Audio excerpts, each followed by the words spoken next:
because I'm actually from a country that's bilingual, where the Welsh language has equal status with the English language. Thank you very much for the invitation. I'm very honoured to be here. I think it's going to be somewhat of a quick 20 minutes, and I hope I can keep to time. Yes, Ava's looking at me. Estella's looking at me. I'm sure I shall keep to time. I've been listening over the last 2 days to all the papers, and I've been hearing all my colleagues from around the world say just about all the things that I was going to say. What I will say is that we didn't prepare our presentations together. So, in a sense, I think that's quite reassuring, that we're all coming to similar sorts of ideas from very different backgrounds and very different perspectives.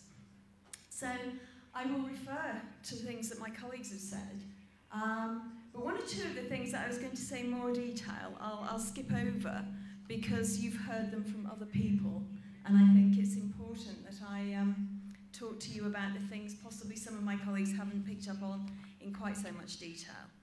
Okay. So, this is what I'm actually going to talk about. I'm going to set the future into some kind of context and background. And I'm going to look at it from two perspectives. That of library and information services, but also from the library and information profession. Thomas this morning spoke quite a bit about the impact on the profession, and I'm going to pick up on some of those ideas.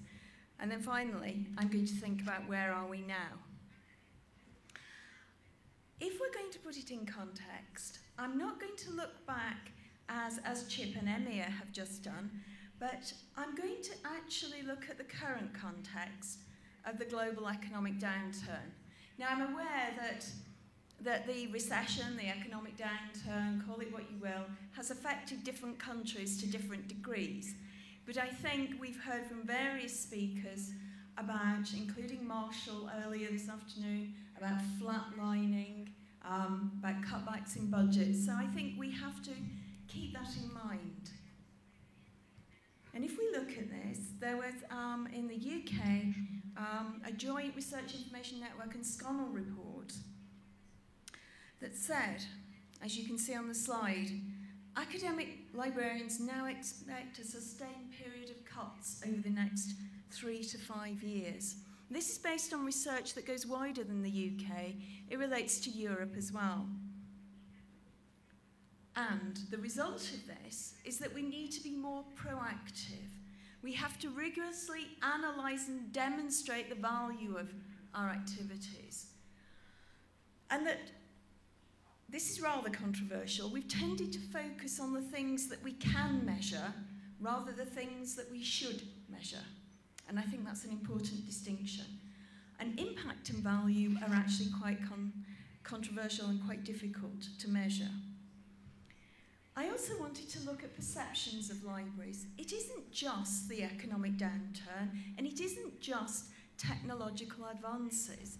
If we look around the world, this is a quote from the president of the Irish Library Association in 2006, which is some 5 years ago, actually over 5 years ago, nearly 6, Finn O'Toole. If libraries didn't exist, they would not be invented now.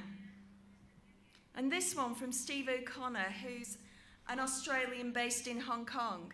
It is clearly the case that the public view of libraries is that they are no longer relevant in a digital age. These are librarians saying these things. And then this one, I absolutely adore this one. This is from Yahoo. This is a question on Yahoo. My sister reads a lot of books, but she wastes a lot of money buying them and then never looking at them again. Is there sort of like a video rental place for books? And this is a comment from the author in the Professional Journal of the UK. Do we need to sort of worry about the profession's image when the real world has got as bad as this? That was 2008.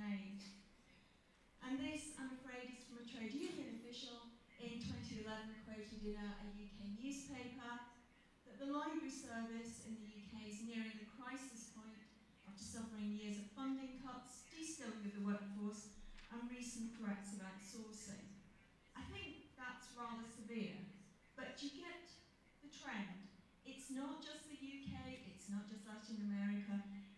O en el Reino Unido, esto no nada más se da en Europa, sino que es una tendencia que se ve en todas partes. ¿Les voy a dar una perspectiva general? No, es imposible y por supuesto que no lo puedo hacer en los 16 minutos que me quedan, ya que hay muchos futuros posibles, pero como lo dijo Peter Hernon y Alan Altman, tenemos que encontrar una nueva manera de entender nuestro servicio, tenemos que ver cuáles son las distintas perspectivas.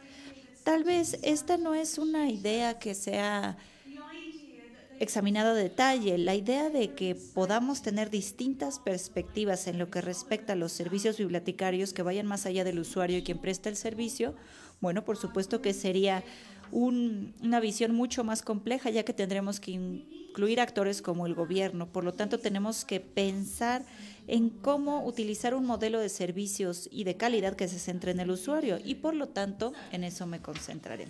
Muy bien, entonces vámonos al 2026. Hay dos perspectivas para este futuro, que tienen que ver con los servicios bibliotecarios y de información y que tienen que ver con la profesión bibliotecaria y de información. Voy a hablar del panorama y cómo ha cambiado, y de esto ya tenía planeado hablar a detalle y miren, sí preparé mi presentación hace 3 semanas, se los prometo, no me desperté temprano a prepararla, como pueden ver. Tenemos el sistema de computación, la nube, y ya casi soy la última presentadora, bueno, soy la penúltima, a menos de que mi colega pues hable de la nube, pues yo también hablaré de la nube. Y pues claramente el alfabetismo digital y la digitalización tendrán un impacto en nuestro trabajo y por lo pronto estoy dirigiendo una red de investigación en el Reino Unido y esta red de investigación está reuniendo académicos de todas las áreas de las humanidades, de biblioteconomía también y de las facultades de Derecho, al igual que de las bibliotecas nacionales de Gales y de Escocia, porque hay cuestiones interdisciplinarias que afectan a todos los sectores en cuanto a la digitalización. Voy a hablar de los ebooks y de los Google Books también. Yo podría ser la relatora de la conferencia, ¿no lo creen? He hecho un muy buen resumen porque ya como voy casi al final puedo repetir todo lo que ya se ha dicho. Así es que los libros de Google, Google Books, pues no tienen una muy buena imagen en el Reino Unido. Yo creo que uno de los temas que todavía no hemos abordado aquí es que las bibliotecas le dieron toda la libertad a Google Books, se la pusieron en bandeja de plata para que digitalizara todas las colecciones y ahora pues se va a tener que pagar por el acceso a ciertas colecciones. Yo sé que hay una demanda tremenda y es tan compleja de entender y escuché una presentación no hace mucho en donde realmente iban siguiéndole el paso a la relación lineal que va dictando esta demanda y pues yo todavía no he decidido meterme en este territorio tan difícil y complejo. También tenemos aquí con signo de interrogación, ¿ha muerto el copyright? Con el acceso abierto, con todos los desarrollos que hay, ya no tendremos derechos de autor, entonces el copyright va a desaparecer.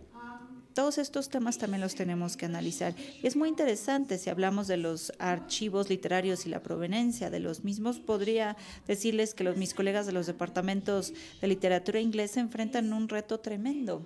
Antes, los autores famosos dejaban sus artículos. El artículo mismo era el archivo, pero ahora ya no tienen nada impreso. Ahora tienen archivos y por lo tanto hay cuestiones que tienen que ver con si tendremos la plataforma tecnológica para poder seguir dando acceso a estos artículos y para lo que son investigadores de literatura, todo el punto, lo que les interesa es la proveniencia.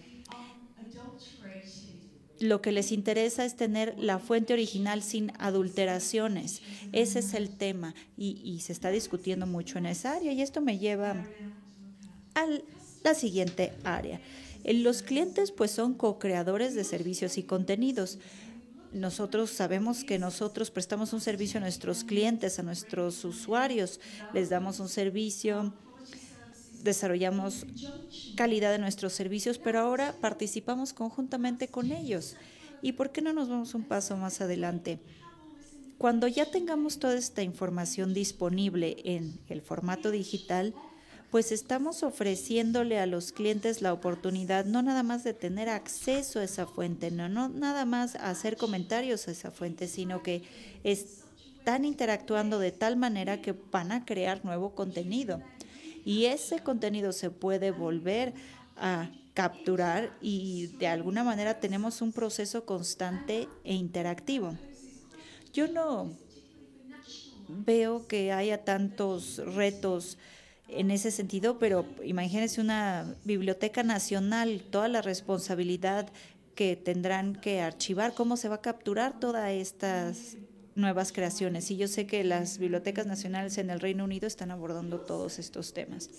Además, esto nos lleva a un concepto teórico del área de la mercadotecnia y los servicios. ¿Cómo vamos a poder utilizar los medios sociales como facilitador? Y quisiera hablar de la necesidad de demostrar el valor y el impacto, pero desde la perspectiva de quién. Tenemos que analizar a las partes interesadas en las bibliotecas. No nada más me refiero a quienes usan la biblioteca, sino aquellos actores, las nuevas generaciones, el gobierno, las compañías, la sociedad en general. Tenemos que pensar en la manera en la que podamos comprometerlos y mostrar el valor de lo que hacemos. Yo creo que en términos generales, pues no nos ha salido nada bien. No hemos sabido describir lo bueno que somos, ni hemos podido demostrar el impacto que tenemos. Y pues regresaré a este punto más adelante, porque el impacto representa cambio. Eso es el impacto. Uno incide en el cambio. Si lo ven de esta manera, por ejemplo, en un ejemplo cotidiano, si uno golpea el escritorio, el impacto se va a sentir en la mano. El escritorio se mueve porque lo movimos con la mano. Siempre habrá un impacto.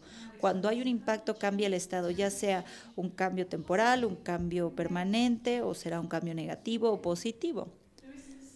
Porque el impacto siempre se piensa que debe de tener un impacto positivo, pero tenemos que abordar esta cuestión. También el impacto puede ser negativo. Así es que tenemos que ver el papel de la biblioteca en la sociedad. ¿Es una sinergia o una simbiosis? Ahora, lo que sí hice es poner aquí una muy bonita definición de lo que es la nube.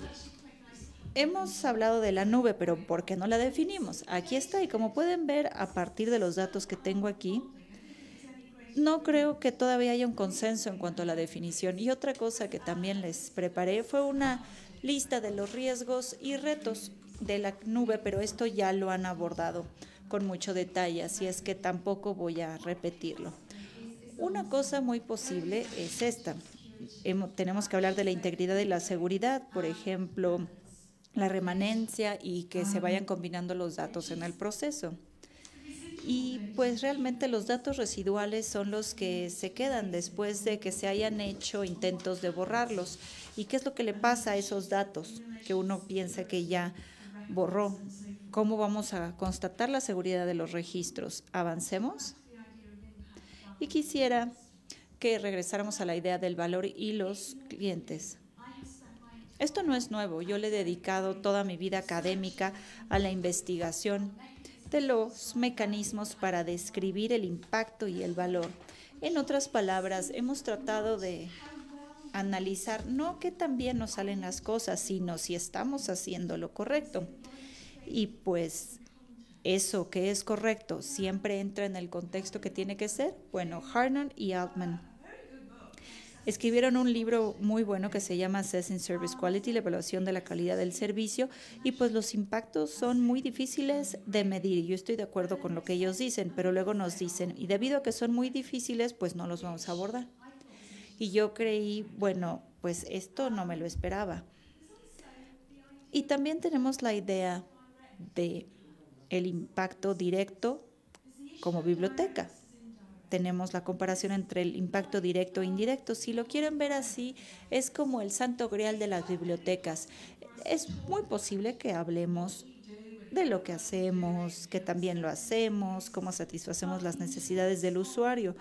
Pero en términos del valor y el impacto en cuanto a los costos, pues la gente querrá ver una línea directa, una causal y conexión directa entre lo que hace la biblioteca y cómo se utiliza cada centavo del presupuesto, pero ¿con qué criterios? Tenemos que analizar del impacto que tenemos en la sociedad. Así es que cada vez más hay una idea que demuestra no nada más los beneficios económicos, sino cómo es que podemos comprobar que tenemos beneficios que aportar a la sociedad. Y aquí tenemos la idea que hemos visto en el discurso. Aquí tenemos que hablar de lo que hacemos. Esa historia tiene que difundirse y esto lo saco de la gestión del conocimiento. Si tomamos una biblioteca académica, el impacto es muy difícil de medir. Pero pues si tomo un poco de lo que dijo Thomas, si hablamos del bibliotecario a profundidad, nosotros tenemos que hacer resaltar nuestro trabajo. Nosotros somos muy buenos para lo que hacemos. Y además aprovechamos las ventajas de la tecnología y como lo han dicho a Paul y Philip Kane, aquí lo más importante es resaltar cómo es que nosotros contribuimos a la enseñanza y a la investigación. Tenemos que resaltar el punto, nosotros somos necesarios para la investigación. Uno no puede tener un buen equipo de investigación sin un especialista en lo que nosotros hacemos. De eso se trata, tener un papel distinto como bibliotecarios. Así es que debemos resaltarlo, porque si lo que queremos medir es el impacto de la investigación, bueno, en todo el mundo se hace mucha investigación, pero ¿qué tanto se hace en cuanto a la manera de manejar la biblioteca? Aquí no nada más nos vamos a restringir al beneficio académico que aportamos, pero tendremos que investigar por qué. ¿Qué tanto contribuimos a que la gente lea poesía o qué tanta poesía hay disponible en las bibliotecas? Y eso es todo un reto. Y el gobierno de los Estados Unidos ahora en la evaluación que acaba de ser publicada, como pueden leer aquí en la diapositiva, requiere que los académicos de todas las disciplinas hagan estudios sobre el impacto que tienen en la sociedad en general, cómo impacta su investigación en la sociedad. Y les puedo decir que mis colegas del Departamento de Literatura Inglesa y de Historia están lidiando mucho para identificar cuál es el beneficio que le aportan a la comunidad local en la que viven. ¿Por qué están investigando la arquitectura medieval de las iglesias, por ejemplo? Ese es todo un reto.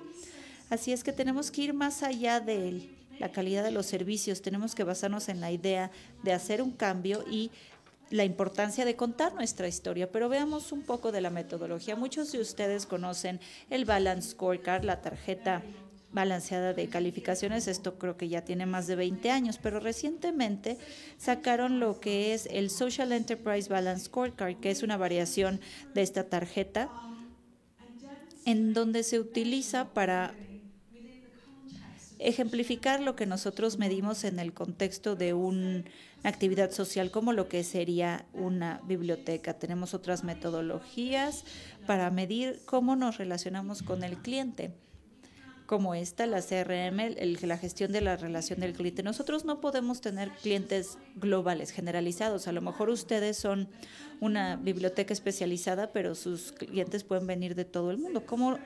¿Cómo se manejan? Y por lo tanto, el CRM nos da el marco para hacerlo. Y también tenemos el descubrimiento del valor del cliente, el CVD, y aquí podemos analizar cómo es que los valores se encuentran en la biblioteca y en el usuario y qué tanto van cambiando. Y recientemente Steven Tan ha analizado el concepto de los valores trascendentales, es decir, el concepto de valores y cómo los medimos, y por lo tanto tenemos que medir otras dimensiones que tienen que ver con los servicios de información y los que se prestan en la biblioteca. Tenemos que analizar también el capital humano y social de nuestras bibliotecas. Este es un factor primordial que debemos de analizar en nuestras universidades. Y pues vamos a hablar del reditúo de la inversión, porque pues este es uno de los temas. En el Reino Unido decimos es como Marmite, que es una mermelada de levadura. O te choca o te encanta. No es con el reditúo de la inversión. Es lo mismo, es un mecanismo para encontrar el beneficio de las cosas. Bueno, esto es lo que voy a sacar y expresas el beneficio en términos económicos. Yo pensé, bueno, a lo mejor les iba a gustar lo que dijo Jim Neal, hizo una crítica al respecto, pero a partir de eso tenemos el SROI, por sus siglas en inglés, el retiro de la inversión a nivel social. Y como pueden ver en la diapositiva, esto va mucho más allá del valor económico y analiza cómo es que podemos cuantificar el valor social. El gran problema siempre ha sido que podemos decir soy muy bueno en lo que hago, pero ¿cómo lo puedes expresar en términos que puedan convencer a los políticos, a los inversionistas? Y pues el SROI te va a ayudar, y estas son las ligas si quieren bajar información al respecto. Y hasta abajo, el gobierno galés recientemente financió un estudio sobre el SROI en las bibliotecas galesas, y aquí están los resultados, se los recomiendo, es muy interesante. Muy bien, pasemos ahora a analizar cómo es que se ve la profesión. Y bueno, en los últimos años he analizado lo siguiente.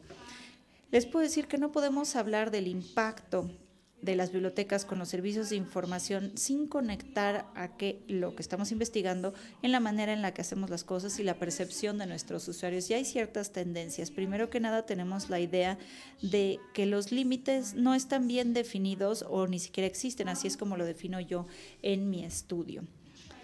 Y hay también otras tendencias con las tecnologías de la información. Hay linderos, hay divisiones muy poco claras entre las profesiones, como por ejemplo los de sistemas, los bibliotecarios, los documentalistas, los curadores, y es muy difícil decir qué hace un documentalista, qué hace que no lo haga un bibliotecario, o qué hace una persona especializada en sistemas que no pueda ser un bibliotecario moderno. Entonces, la división no está clara y no hay una separación tan clara como en otras profesiones.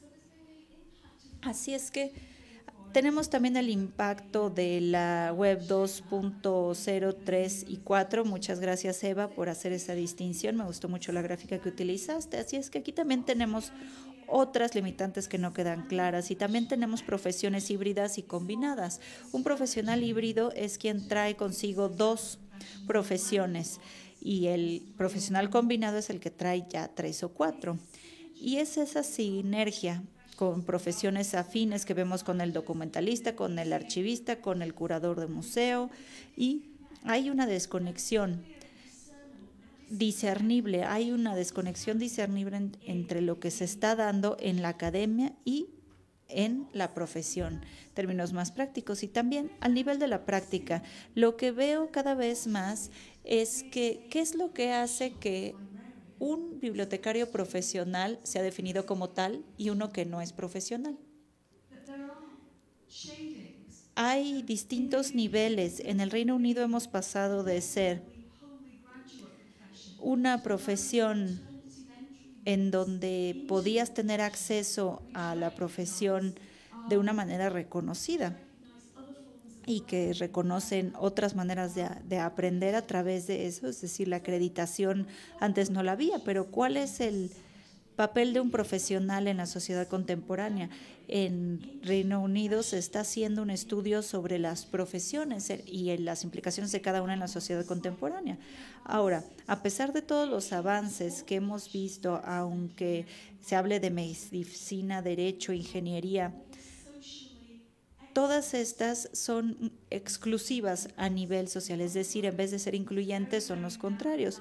Hay un grupo muy pequeño en la sociedad que decide entrar a esos grupos de profesionistas. Entonces, aquí tenemos una distinción entre el papel en general que juegan los profesionistas y las cuestiones que tienen que ver con el profesional de la información. Así es que si vemos qué es lo que impulsa el cambio, esta idea de conectar a las comunidades, que somos una sociedad global, que la biblioteca es un espacio, esas ideas sobre el uso, y Emir nos acaba de hablar del desempleo y pues mucha gente que queda en el analfabetismo. Ahora, en una sociedad global necesitamos tener cierto reconocimiento global de las habilidades que tiene la gente. Estamos pasando a un plan de estudios generalizado para lo que es biblioteconomía y ciencias bibliotecarias. ¿Podemos entonces movernos por todo el mundo con el conocimiento que tenemos? tenemos que identificar un mecanismo para reconocer la experiencia laboral y desarrollar normas de competencia ocupacional y para desarrollar las habilidades que se vayan necesitando. Y también se le pone cada vez más énfasis a las habilidades. ¿Puedes hacer algo? No, no es lo mismo que si sabes, así lo puedes hacer. Y cada vez más los empleadores quieren personas que puedan hacer las cosas, esperan que ya llegue la gente listas como si fueras una camioneta Mitsubishi salida de la fábrica, y no nada más quieren personas con el conocimiento, sino que puedan hacer muchas cosas con el conocimiento. Y otra cosa que tampoco hemos analizado es el uso y gestión de los voluntarios. Muchos oradores han hablado ya de que cada vez menos vemos, por ejemplo, más personas trabajando en las bibliotecas. Entonces, ¿por qué no aumentar el número de voluntarios para poder llenar esos huecos? Y eso es todo un reto, porque es una opción, pero ¿cómo vamos a manejar esa mano de obra voluntaria y cómo vamos a evaluar la calidad del voluntariado en comparación cómo se hacen las cosas ahora? Pero ¿en dónde estamos? Les di realmente un esbozo muy breve y rápido de todo lo que quería cubrir, y por supuesto que lo que digo no es definitivo, pero como les dije, hay suficientes pruebas para identificar que la información cada vez tiene menos barreras. Y a inicios de este mes, el director del servicio de metadatas, Neil Wilson, de la Biblioteca Británica, bueno, siempre han estado a la vanguardia del debate de los metadatos, y dice: pensamos que la apertura de los metadatos por parte de las bibliotecas permitirá una mayor visibilidad y la integración de recursos bibliotecarios en un grupo global de datos reutilizables, y eso demostrará el valor de los datos bibliotecarios a públicos mucho más extensos. Así es que espero que esta postura conjunte mucho de lo que hemos discutido en estos 3 días. La idea de tener grupos globales de datos reutilizables, bueno, eso nos ayudará a comprobar el valor de lo que hacemos a públicos mucho más amplios. Tenemos que salirnos del silo en el que estamos. No nada más nuestra labor se centra en satisfacer al cliente. No, nuestra labor no se queda ahí. Sí es un servicio directo, pero tenemos que mostrar el beneficio de nuestra labor a la sociedad en general, y esto tendrá un efecto cascada. Y el impacto de hacerlo de esta manera se verá en cómo es que nuestra profesión se va delineando y mejorando en el futuro, porque todo está interconectado. Así es que necesitamos concentrarnos en mejorar nuestros servicios partiendo de la perspectiva de nuestros clientes. Y yo sé que es muy difícil, pero tenemos que demostrar el valor y el impacto, tenemos que demostrar cuál es la diferencia que marcamos. Debemos de pensar entonces desde la perspectiva del cliente. Tenemos cierta tendencia a pensar de que nosotros ya tenemos el servicio, ya lo definimos, nada más, ya que necesitamos comprometernos activamente, no nada más tenemos que identificar qué quiere el cliente, sino tenemos que llevarlos de la mano para poder desarrollar los servicios que necesiten, y debemos de facilitarles el proceso al interactuar con toda la información y los datos que tenemos para que puedan crear nuevos datos e información, porque considero que esto es la manera en la que vamos a poder resaltar nuestra labor y